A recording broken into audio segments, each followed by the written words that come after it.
Olá, que bom que você está aqui no meu canal. Você vai assistir agora a primeira parte de 3 partes de uma série de mensagens sobre o livro de Filemão. Nessa primeira parte, eu vou falar sobre Onésimo e eu tenho certeza que você vai ser abençoado. Não esqueça de curtir e compartilhar essa mensagem. Caso você seja abençoado, você pode abençoar outros. Agora, venha junto comigo e assista essa mensagem. E que Deus te abençoe. Vamos começar uma série de mensagens. Nós estamos no ano do sobrenatural e eu creio piamente que Deus vai agir de forma sobrenatural na nossa igreja, porque esse é o natural de Deus. O natural de Deus é agir de forma sobrenatural. Você crê nisso? Meu Deus. Né? Você crê? Aleluia, dá uma animada aí, rapaz, né? Vamos dar uma animada aí, né, Hildo? Pastor Hildo? Dá uma animada nessa galera aí, né? Dá um eita glória a Deus aí, para essa galera agitar. E nesse sobrenatural de Deus, o Espírito Santo tem falado ao meu coração, desde o ano passado, de esse ano priorizar séries com livros da Bíblia. Para Deus agir de forma sobrenatural, nós precisamos priorizar cada vez mais a palavra de Deus. Não que nós não priorizamos, sempre priorizamos. Mas nós queremos que você, no decorrer do ano, também nos cultos de domingo, você possa aprender cada vez mais da palavra de Deus, né? Eu quero uma imersão, um mergulho na palavra de Deus junto com você, junto comigo, não só no culto aqui, mas logo a gente vai começar nossa célula GV, nossa escola de discípulos, para você mergulhar cada vez mais na palavra do Senhor, mas no domingo também e através de mensagens que são em livros da própria Bíblia. É óbvio que a gente não vai conseguir fazer versículo por versículo. Tem igreja que até faz isso, sabia? Tem igreja que vai falando de versículo em versículo e demora uma série de mensagens de 4 anos, que vai de Gênesis a Apocalipse, vai. E quando acaba, eles voltam de novo. Acabou o Apocalipse, eles voltam de novo. Tem algumas igrejas que faz isso, principalmente a Igreja Batista do Calvário, que é uma denominação que começou no avivamento nos Estados Unidos. Ela tem esse estilo de série, começa de Gênesis, vai até Apocalipse e dura aproximadamente 4 anos. A gente não vai chegar nesse ponto, mas a gente vai pegar alguns livros e pegar a parte principal dos livros e tentar pensar aquilo para que você possa ver o agir de Deus, aprender um pouco da palavra de Deus, e te incentivo a começar o ano você estudando a Bíblia, lendo a palavra de Deus. Você pode estar comigo na Manhã com Deus, que começa segunda-feira agora no meu Instagram, de 7h30 a 8h, eu estamos lá estudando a palavra de Deus, orando, e aqui também, porque eu creio que a palavra de Deus que transforma vidas, verdadeiramente transforma a vida, é a palavra de Deus, através do Espírito Santo, amém? Glória a Deus, eu vou animar vocês aí, tá? Vocês estão meio cansados, foram para a praia hoje, ainda estão de ressaca por causa das festas do final do ano, mas a gente vai animar. Vamos começar com um livro pequeno. Pequeno. Para quê? Porque você vai ler esse livro todo até próximo domingo. Dá um aleluia aí que você vai conseguir ler. Irmão, você lê esse livro em 15 minutos. Vou falar que você lê soletrando. 30 minutos para você ler esse livro. Tá? 30 minutos. Mas é um livro pequenininho. Não tem nem capítulo. É uma boa dica para você. Você sabia que todo livro que só tem um capítulo não tem capítulo? Que os capítulos só começam se tiver pelo menos 2 capítulos? Todo livro que não tem menos de 2 capítulos, não tem capítulo 1. Tem só versículos. Então não existe Filemão 1 versículo tanto. Só existe o verso. Tá? Assim também com outro livro, Judas, por exemplo, também assim, e aí vai. Todo livro curto demais, que só tem um capítulo, que você sabe, talvez você não saiba, que quando eles escreveram a Bíblia, não escreveram capítulo e versículo. Paulo não escreveu capítulo 1, versículo 1. Tá? Isso foi colocado para a gente melhor procurar a Bíblia. Imagine a gente falar sem capítulo e sem versículo. Página 20, mas na página 20, na letra pequenininha, a página 20 é um capítulo. Né? Numa letra grandona, a página 20 seria outro capítulo. Não é? Então, criaram uma metodologia para a gente melhor saber onde está a palavra, aquele verso, colocaram o capítulo e versículo. Tá? Mas quando eles escreveram, não escreveram assim. Só para você entender, escreveram uma vez só. Vamos falar de Filemão. E Filemão, quando eu falo série de mensagens, você não precisa, a pessoa que vem no próximo domingo, ela não vai entender. Não é série. Essas séries de mensagens não é igual a série de streaming, que a pessoa precisa ver os capítulos anteriores. Não, é uma série que a pessoa vê em qualquer domingo que ela chegar, ela vai entender, porque é uma mensagem por domingo. É óbvio que você que vem todos os domingos, você vai entender de forma mais ampla. Não é? E você vai conhecer mais, vai estudar mais, mas isso não muda nada a pessoa que vai já chegar no próximo domingo, não vou trazer o meu visitante, porque no próximo domingo já perdeu a primeira. Então não precisa.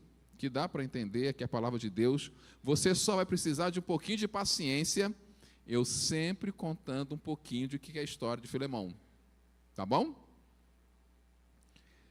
Essa carta de Filemão é diferente de todas as outras cartas de Paulo. Por quê? Porque essa é uma carta pessoal. Ele não está escrevendo para uma igreja. Uma igreja é um grupo de pessoas. Ele está escrevendo para uma pessoa. Mas não de forma de discipular, como ele escreveu para Timóteo e Tito. Para Timóteo e Tito, ele também escreveu para uma pessoa. Mas a intenção era discipular aquela pessoa, dar conselhos àquela pessoa. Não era uma carta de ensino. Era de um mestre para o seu aprendiz. Essa carta de Filemão não, é uma carta pessoal. É uma carta de amigo para amigo. Era uma carta de alguém que era íntimo de outro alguém. Esse Filemão, existia uma igreja que se reunia na casa dele. Então, ele não era o pastor da igreja, mas a igreja se reunia na casa dele. Então, ele era um cristão, ou pressupõe que era um cristão maduro, ou mais ou menos maduro. Esse Filemão a região que ele morava era Colossos, lá da igreja de Colossenses. A igreja de Colossenses se reunia na casa de Filemão. E aonde fica esse lugar que ficava a igreja de Colossenses, Colossos? Hoje é onde está a Turquia. Tá? Quando você for na Turquia, lá em Capadócia, ver aqueles balões, né, pastor Sandão? Glória a Deus aí. Você vai levar a Mônica, fazer lá uma lua de mel na Capadócia, né? Eita glória, né? Vamos lá festejar, lá, e você vai na Turquia, e vai lá na região onde era a igreja de Colossos, lá dos Colossenses, as 7 igrejas da Ásia, a boa parte está naquela região da Turquia. Só que Paulo escreve essa carta, ele está preso em Roma. Roma, você já sabe, fica na Itália. Está lá a mãe da Beth aí, que mora na Itália. Você vai ver ela falando, toda ela fala, mamma mia, e mamma mia para lá, e mamma mia para cá, né? E aí que ela já está há muitos anos na Itália. Se você pegar um mapa mundi, que eu não quis colocar aqui, há uma distância considerável de Roma, Itália, até Turquia. Ainda mais nos dias de hoje, na época de Paulo, que não tinha avião, não tinha ônibus, não tinha carro. Era longe, hein? E por que é preciso eu entender isso? Porque aí eu vou entender a história. Para entender uma boa história, é bom você saber onde está sendo contada a história. Então, essa história está sendo contada de amigos. Você sabe que Paulo, ele que começou a igreja de Colossenses, ele até escreveu uma carta aos Colossenses, que está lá no Novo Testamento. E essa igreja de Colossenses que ele escreveu uma carta, ele fundou, ela se reunia na casa de Filemão. Só que Paulo escreve preso em Roma. Escreve algo para um amigo dele. E é com esse fundo que você vai entender. Só que essa carta tem 3 personagens. Tem Paulo, que escreveu, obviamente. Tem um segundo personagem, para quem ele escreveu, que é Filemão. E tem um outro personagem, que é muito importante nessa carta, chamada Onésimo. Onésimo, quando Onésimo era um escravo de Filemão. Existia esse homem chamado Onésimo, escravo de Filemão, que tinha fugido. Aonde morava Filemão? Aonde ele morava? Lá na Turquia, lá em Colossos. E Onésimo fugiu para onde? Para Roma. Aonde ele foi? Preso, porque ele era escravo. Escravo fujão, aconteceu alguma coisa que ele foi preso. E quando ele foi preso, em que cela Onésimo ficou? Na cela de Paulo. Ficou exatamente na cela de Paulo. E eu imagino, Paulo começou a fazer o quê? O que ele sempre faz, evangeliza. Paulo começou a evangelizar e não tinha como fugir, né? Estava preso junto com Paulo. Vai fugir onde? Tinha que ouvir Paulo, gostando ou não, querendo ou não. Tinha que ouvir Paulo. Eu imagino que Paulo esfregava as mãos quando chegava alguém na cela. Opa! Mais um para evangelizar, mais uma alma para ganhar e não tem como fugir, vai ter que ficar me ouvindo, querendo ou não. E ele começou a pregar e Onésimo se converte. E imagino eu que no momento que está conversando e está evangelizando, ele fala, e de onde você veio? Eu vim lá de Colossos. Colossos? Eu abri uma igreja lá. Foi? Qual igreja? A igreja de Colossenses. Na casa de uma pessoa que é muito amigo meu. Qual é o nome dele? Filemão. Filemão? Não, Filemão não. Filemão é o meu senhor. Eu estou aqui porque eu fugi dele. E fugi dele por quê? Porque eu roubei. Eu roubei Filemão.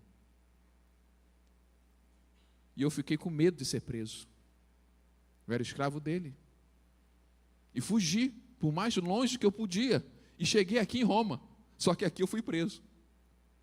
E eu fiquei logo na cela do amigo do meu Senhor, do qual eu fugi. Essa é a história dessa carta. A carta de Paulo para Filemão dizendo, Filemão, meu amigo, conheci o escravo que te roubou e fugiu. Está preso junto comigo. E olha coisa boa, ele se converteu. Eu fico imaginando quando chegou lá a carta para Filemão, e o que aconteceu com o safado? E aqui eu desenrolar dessa história, que é uma história sobrenatural. Veja aqui Filemão, os versos, a partir do verso 10. Lembra que eu falei que não tem capítulo. A partir do verso 10 diz o seguinte: faço um pedido em favor de meu filho Onésimo. Ele chama de filho por quê? Porque é filho da fé, porque ele se converte. Que gerei entre algemas. Gerei, ele se converteu junto comigo quando nós estávamos presos e algemados. Antes ele era inútil para você. Inútil. Não é mais escravo. Fugiu, ainda roubou ele. Mas ele diz, atualmente, porém, é útil para você e para mim. E eu estou mandando de volta a você. Ou seja, os dois saíram da prisão. Mas eu estou mandando ele de volta para você. Ele, quero dizer, o meu próprio coração. Eu queria conservá-lo comigo, para que ele me servisse em seu lugar, nas algemas que carrego por causa do Evangelho. Mas não quis fazer nada sem o seu consentimento, para que a sua bondade não venha a ser como que uma obrigação, mas algo que é feito de livre vontade. A primeira coisa que eu quero falar sobre Onésimo, desse homem, essa carta, é que Onésimo, esse escravo, estava fugindo dos seus erros e queria até mudar de identidade, ele não queria mais ser escravo. Mas deixa eu abrir um parênteses, o que era escravo na época da Bíblia, que não tem nada a ver com a nossa concepção de escravidão. A nossa concepção de escravidão era uma escravidão racial. A escravidão que o mundo que a gente conheceu, pelos livros de história, graças a Deus, a gente não conheceu isso ao vivo, era por raça. Então, os afros descendentes eram escravos por causa da sua raça. E todos que tinham essa raça, essa cor, eles eram imediatamente vistos como animais, escravos. Não era esse tipo de escravidão na época de Jesus. Ninguém era escravo por causa da sua raça. As pessoas tinham uma escravidão, na sua maioria, a mesma que nós temos hoje. Preste atenção nisso. A escravidão da época de Jesus é a mesma escravidão que até hoje, agora nós temos. Que é a escravidão social e econômica. Poucos escravos naquela época eram escravos de guerra, ou seja, Roma invadiu um país e fez algumas pessoas de escravos. Poucos. Por quê? Porque Roma não gostava muito de fazer isso. Roma pensava o seguinte, naquela época, pegar um escravo do qual eu conquistei, de guerra, quem me garante que um dia ele não vai lá e me mata, quando eu estiver distraído? Não é muito. Existia esse tipo de escravidão, mas não era muito popular na época de Jesus. Qual era a escravidão que era popular, mas muito popular? Para você ter uma ideia dessa escravidão, a população de Roma na época de Jesus, 60% eram escravos. Muita gente, hein? E se eu falar para você que no Brasil, a mesma escravidão naquela época, hoje, mais de 60% são escravos. Que escravidão era essa na época de Jesus? O que é uma escravidão social? Ou melhor, uma escravidão socioeconômica. A pessoa estava endividada, ela pediu dinheiro a alguém que tinha dinheiro, naquela época não tinha banco, tá? Se na época não tinha banco, eu precisava de dinheiro, aonde eu vou pegar dinheiro emprestado? Com uma pessoa que tinha dinheiro. Só que existia já juros naquela época, e não era tão grande como de hoje, tá? Só que depois a pessoa não tinha, talvez, como pagar aquele empréstimo para aquele homem rico. E o que ele faria? Botar o nome dele no SPC? Não tinha SPC naquela época. Deixar de ter crédito? Botar ele na prisão? Do que adianta botar ele na prisão? Não. Ele tinha que ficar como escravo, trabalhando para aquele homem até pagar a sua dívida. Só que às vezes a dívida era impagável. E ele passava a vida toda. E alguns escravos, depois que pagasse a dívida, ele queria continuar sendo escravo, porque pelo menos ele ganhava um salário ali. Era melhor ficar escravo ganhando salário, mesmo sendo explorado, do que ficar na rua com fome.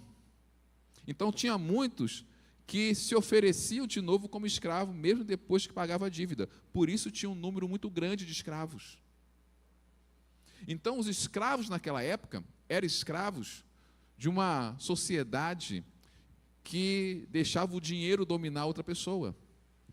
E nós, como eu digo que hoje nós temos essa escravidão, quantas pessoas não são escravos de banco? Trabalham para pagar juros de banco hoje.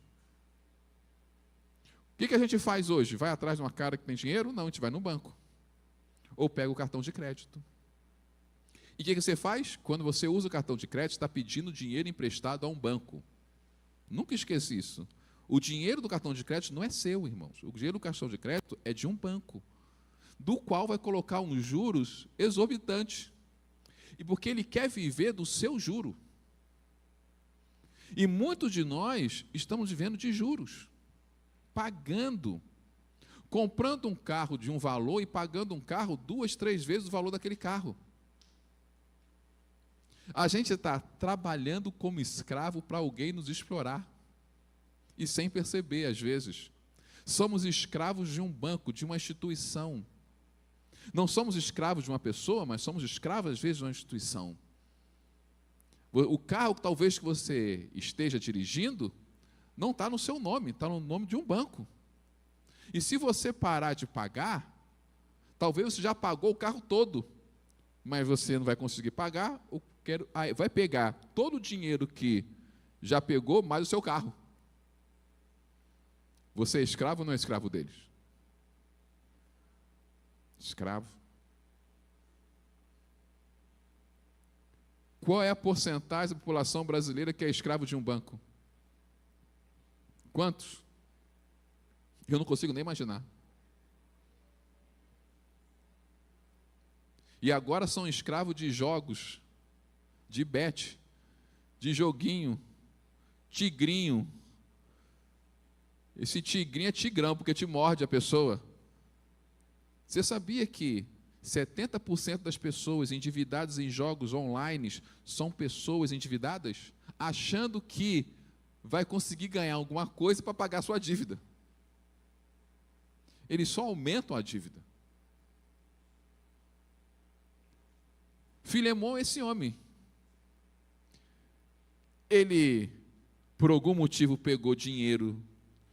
Desculpe, Onésimo é esse homem, pegou dinheiro para Filemão, não conseguiu pagar, virou escravo. Escravo para pagar a sua conta. Só que, em determinado momento, talvez ele pensou, isso aqui não vai acabar nunca. Ele, além de pegar o dinheiro com Filemão, além de não aguentar mais ficar trabalhando para ele, para pagar a dívida, ele rouba Filemão, pega o dinheiro, porque ninguém pode fugir e viajar sem dinheiro, ele pega o dinheiro e foge. Eu não quero mais ser escravo, eu não quero mais ficar pagando essa dívida. Eu quero ir embora, eu não quero mais ser um escravo, um homem que fica trabalhando para pagar a dívida. Por quanto tempo eu vou ficar assim? Eu não quero mais isso. Então ele rouba e foge. A maioria de nós somos assim como Onésimo. Assim como, pastor. Nós não enfrentamos os nossos problemas, nós fugimos dele. É muito mais fácil fugir dos nossos problemas. É muito mais fácil fugir. É muito mais fácil não atender a ligação de um cobrador do que atender e falar que não tem dinheiro. É muito mais fácil ignorar aquela pessoa que eu não quero falar com ela, do que eu chegar e tentar resolver um problema com essa pessoa, conversar e tentar resolver um problema. É muito mais fácil quando um casal briga, é muito mais fácil deitar e cada um dormir com a cabeça de um lado, sem falar com o outro, do que parar, sentar, conversar e resolver. É muito mais fácil quando você tem um problema no seu trabalho, ignorar aquela pessoa, do que no intervalo chamar a pessoa e falar, por que nós estamos assim? O que está acontecendo? É muito mais fácil para nós fugir dos nossos problemas do que enfrentá-los. Onésimo, ele não queria enfrentar o seu problema. Ele queria fugir do seu problema. E com isso ele queria criar uma outra identidade para ele. Aonde eu estiver, não serei mais escravo. Não serei mais endividado. Agora eu tenho dinheiro. O dinheiro não era dele. Só que o dinheiro acaba. E por algum motivo, ele foi preso. Ele saiu de escravo para prisioneiro. Ele achou que ao fugir ia melhorar a sua situação, mas ao fugir ele piorou a sua situação. Nós achamos, às vezes, que fugir dos problemas vão ajudar as nossas circunstâncias, a nossa situação, mas não. Fugir dos nossos problemas, normalmente, piora os problemas. Piora a nossa situação. Como Onésimo que fugiu dos seus erros, e nós queremos fugir para, muitas vezes, mudar a nossa identidade. Eu não quero mais isso, quero mudar de ares. Como se mudar de ares pudesse resolver algum tipo de problema, irmão. Eu quero sair daqui, eu quero ficar lá fora. Às vezes você se aborrece na sua casa, sabe uma coisa? Eu vou sair de casa, eu vou andar para não me aborrecer mais, como se isso estivesse resolvendo o seu problema. E não está. Porque uma tentação que nós temos, que foi a tentação que Onésimo caiu, é aquela tentação de fugir dos nossos erros e dos nossos problemas. Quem nunca caiu nessa tentação? Quem nunca? Eu já. Talvez você também. Onésimo caiu. Sabe, a frustração humana é tentar ser transformado por meios naturais. Queremos transformar nossas vidas, queremos transformar nossas circunstâncias da vida, queremos transformar nós mesmos através dos nossos próprios meios. Como eu vou resolver o meu problema? Pensou Onésimo. Fugindo, roubando o Filemão e fugindo. Resolvo o meu problema. Transformo minha vida. Deixo de ser escravo. Deixo de ser uma pessoa endividada. Porque aonde eu estiver, ninguém vai saber quem eu sou e eu já tenho o dinheiro do próprio Filemão que eu roubei. Nós estamos sempre tentando resolver nossos problemas por meios humanos, naturais. E a única forma eficaz, verdadeiramente eficaz de resolver problema é através do agir sobrenatural de Deus. Sabe quem pode resolver seu problema? Deus. Sabe quem pode resolver a crise do seu casamento? Deus. Sabe quem pode resolver os problemas de relacionamento que talvez você tenha com alguém? Deus. Sabe quem pode resolver verdadeiramente sua vida financeira? Deus. Mas nós teimosamente achamos que nós temos a capacidade de resolver nossos problemas. Mas na verdade, o que nós somos bons é de fugir e esconder os nossos erros e os nossos problemas. Eu quero que você fale com você mesmo. Deus pode resolver os meus problemas melhores do que eu. Coloque a mão no seu coração. Repita isso comigo. Deus pode, mas com convicção. Deus pode resolver os meus problemas melhores do que eu. Agora fala sozinho. 1, 2, 3 e já. Fala você.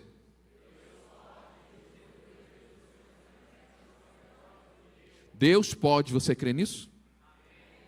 Deus pode resolver os seus problemas melhores que você. Teimosamente achamos que podemos resolver melhor do que Deus.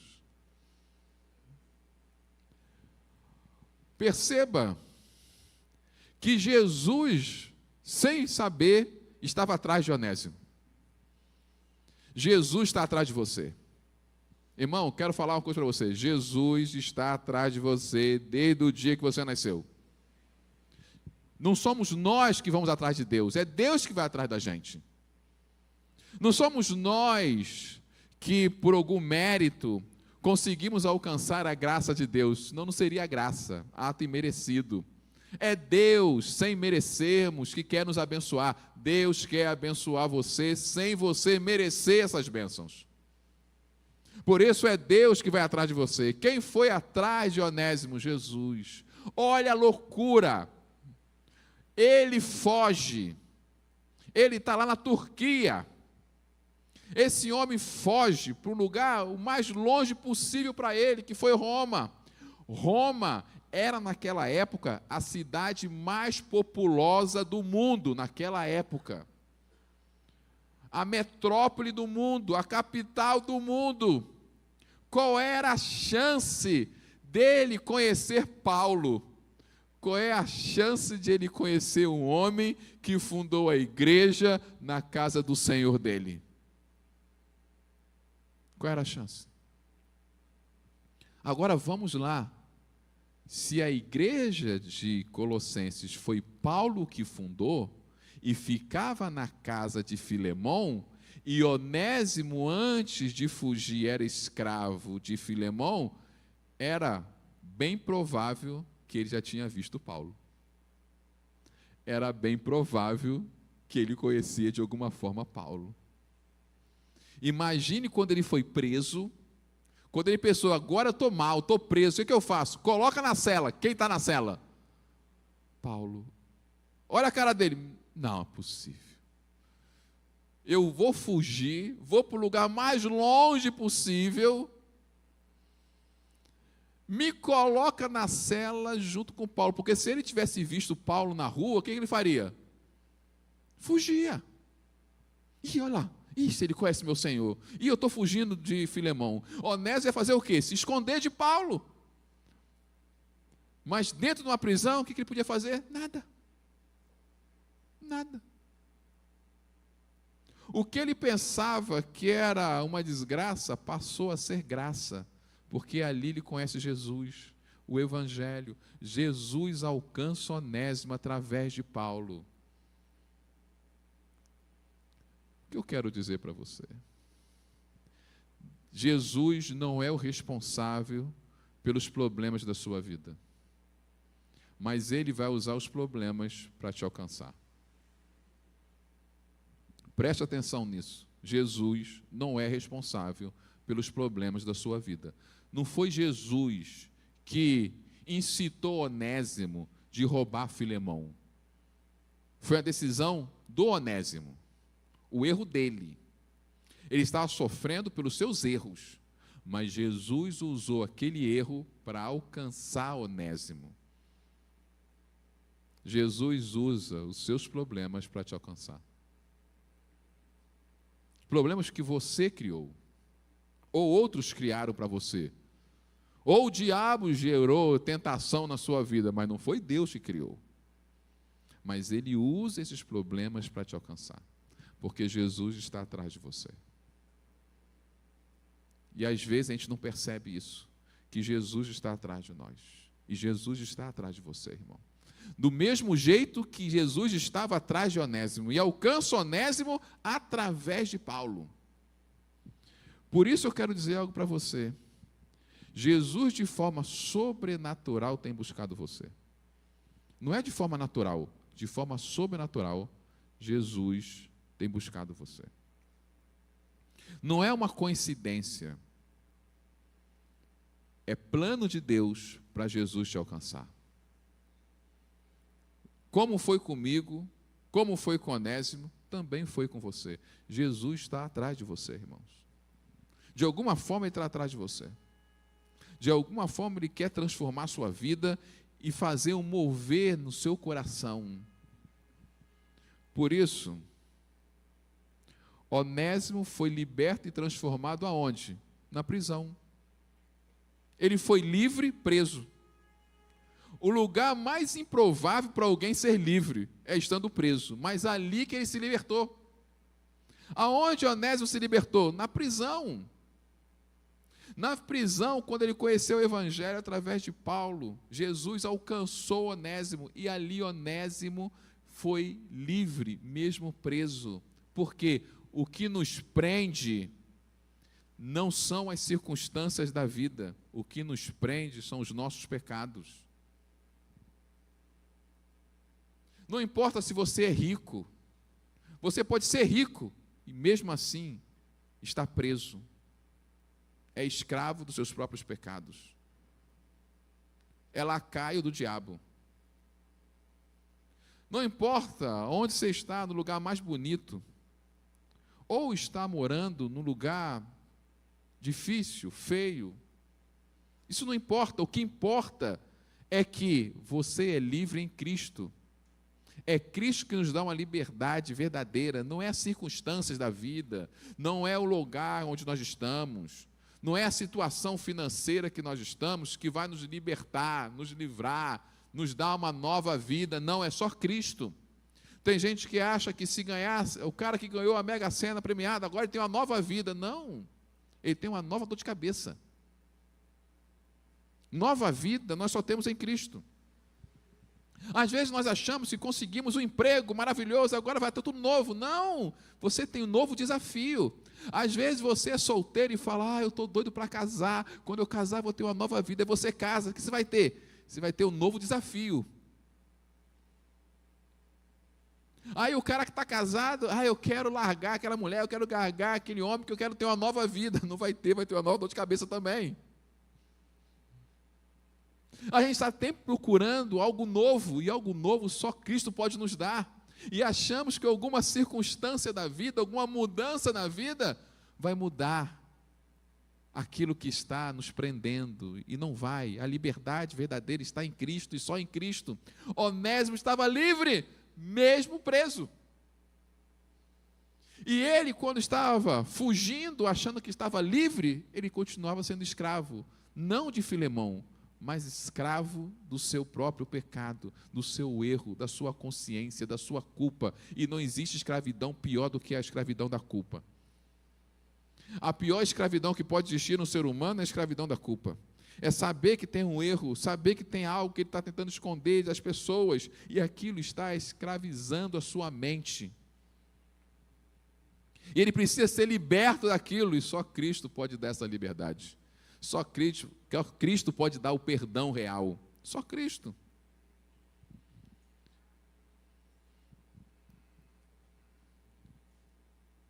Deus muda quem você é para quem Jesus deseja que você seja. Irmãos, Deus não te muda para você ser aquilo que você gostaria de ser. Deus te muda para você ser aquilo que Ele gostaria que você fosse. Por que a maioria de nós resistimos ser transformado por Jesus? Porque queremos que Jesus nos transforme por aquilo que nós desejamos.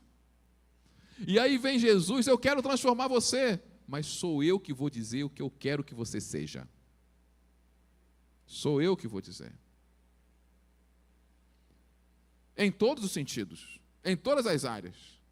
Jesus me transformou, eu me converti no Rio de Janeiro, na Baixada Fluminense, já ouviu quem está aqui 1000 vezes, mas o que eu queria, qual era o meu sonho? O meu sonho era trabalhar com informática. Eu tinha me formado na primeira turma de informática no Rio de Janeiro, eu trabalhava numa multinacional, aonde as pessoas ainda estavam conhecendo a informática. Eu estava começando a trabalhar, ainda não existia o Windows. Eu fui o primeiro grupo de uma multinacional que teve o curso de Windows. Só tinha DOS, COBOL, Assembly, essa coisa antiga. E eu achava o máximo, eu gostava de computador, como eu gosto até hoje, e eu achava aquilo, e era o meu sonho estar ali naquela multinacional, eu já trabalhava na multinacional, já trabalhava nessa área, e eu já era me formando nessa área, eu tinha um sonho naquilo, era aquilo que eu queria ser, mas não era aquilo que Cristo queria que eu fosse.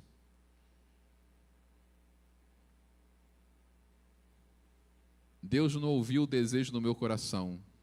Fui eu que tinha que ouvir o desejo do coração de Deus. E entender que aquilo que Deus quer que eu seja é melhor do que aquilo que eu sonho para mim mesmo. Mas você pensa que isso é fácil? Isso é uma crise que a gente gera. Por isso que é tão difícil aceitar a transformação plena de Cristo, porque Ele vai nos transformar naquilo que Ele deseja, não aquilo que eu quero. Como é que eu sei disso? Quando ele sai da prisão, imagine a cena, ele se converteu, Onésimo se converte. E eles começavam a orar a ele, Paulo, vamos sair da prisão, vamos sair dessas algemas. Imagina o clamor, as orações, e era talvez um fervor danado, ele pregava, Onésimo ajudava a pregação. Imagino eu, na minha cabeça, que era um fervor de Deus, que com Paulo era talvez um negócio pentecostal, fervoroso ali, e aí Deus agiu e ele saiu da prisão. Quando ele sai da prisão, o que Onésimo pensa? Agora eu sou livre, agora eu sou liberto, agora eu vou ter minha vida. Aí vem Paulo e diz, agora volta para casa de Filemão. Volta lá. Para de fugir do seu erro. Volta para casa do Filemão. Pede perdão a ele. Mas eu não tenho dinheiro. Eu roubei. E Paulo vai dizer, eu vou escrever uma carta para o Filemão. Volta para ele. Vem comigo. Não escreve a carta não, certamente o Neto ter falado, vem comigo. Você conhece? Não vou não. Eu tenho que pregar o evangelho. Eu tenho que ir para outro lugar. Vou te dar uma carta. Dá para Filemão essa carta. Manda um abraço para ele. Manda para ele essa carta.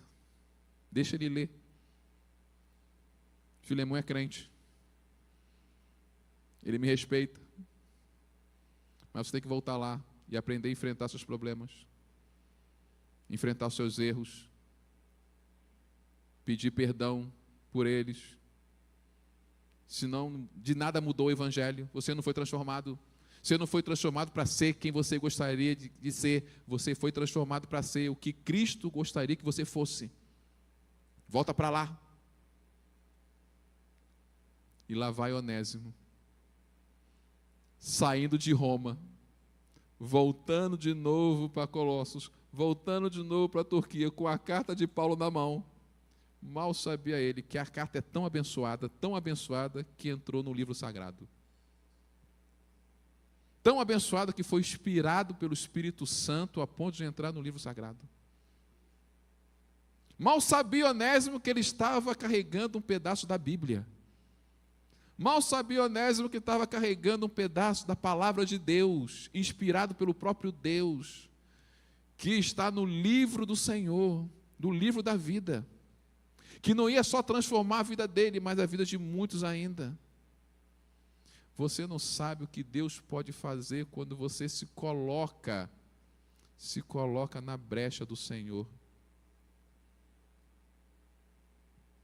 E lá foi Onésimo entregar a carta para Filemão.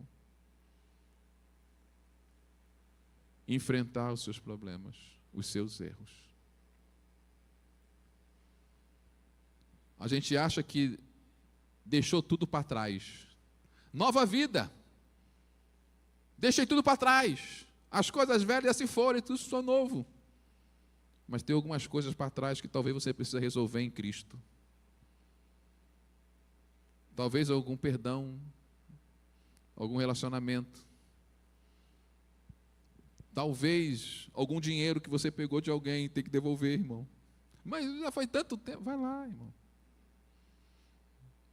Eu tenho que devolver um negocinho de R$10, irmãos. Que sem querer eu peguei lá de uma loja. E eu tive na loja e não dei os R$10. A minha esposa me deu um sermão que eu quase... Vai lá, ímpio, pecador. E até hoje na minha cabeça a pregação da minha esposa. Vou lá entregar aquele negócio de R$10. Mas achei tão pequeno que falei, não precisa não. Aí Deus faz eu ver essa mensagem. Falei, os R$10 eu tenho que ir lá mesmo entregar o negócio, R$10. Que eu nem tive intenção de pegar. Mas a gente não pode fugir dos nossos erros. E talvez você tenha fugido. Mas esse ano vai ser um ano sobrenatural da sua vida, irmãos. E tudo que vai impedir isso vai cair por terra agora. Porque se existe alguma coisa no passado que está te impedindo de ter um ano sobrenatural esse ano, vai cair por terra agora na sua vida. Você crê nisso? Então fica de pé.